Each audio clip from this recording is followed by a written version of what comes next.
ওই মসজিদটারও পুইরা ফেলাইছে, কোরআন শরীফ আগুন ধরছে, কোরআন শরীফ সহকারে পুইরা ফেলাইছে।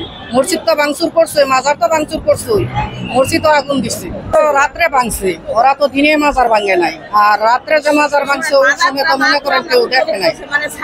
তো ওরা মাজার ভালোবাসে না বলে মাজার ভাঙছে, আর আমরা মাজার ভালোবাসি বলে এই জায়গায় এসে দাঁড়াইছি। হোসেন ল্যাংটার মাজার ভেঙে ফেলছে, সেজন্য আসছি।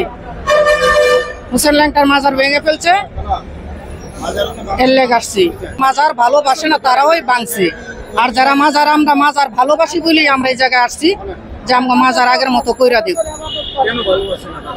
মাজারের ভালোবাসি, ওলি আল্লাহর দেশ, আগে আল্লাহ রাসূলকে ভালোবাসি। ওই জায়গায় আল্লাহর জিকির আজগার হয়, আল্লাহর নাম গুণ হয়, তাই আল্লাহর রাসূলের নাম যে জায়গায় আছে ওই জায়গায় প্রেম করতে যায় আল্লাহর সাথে, তাই ভালোবাসি। গাঁজা খাওয়ার মানুষ থাকতো তো কয়জন গাঁজা করো মানুষরে আইনের আওতায় আনছে। আইনের আওতায় যদি আনতো তো আমরাও তার সাথে থাকতাম।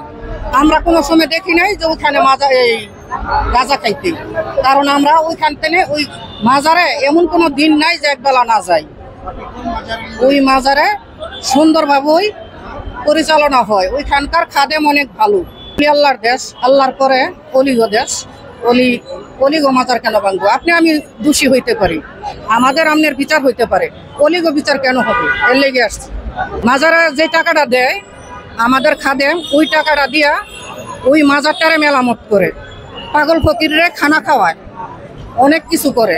ওইখান থেকে দান দক্ষিণও করে, মায় মাদ্রাসায় টাকা দেয়। ওইখানে একটা মসজিদও করছে, মসজিদের মাইদও আলেম রাখছে, ওইখানে পড়ালেখা করায়, ওইখানে আরবি পড়া হয়। ওই মসজিদটারও পুইরা ফেলাইছে, কোরআন শরীফ আগুন ধরছে, কোরআন শরীফ সহকারে পুইরা ফেলাইছে। মসজিদ তো ভাঙচুর করছে, মাজার তো ভাঙচুর করছে, মসজিদও আগুন দিচ্ছে।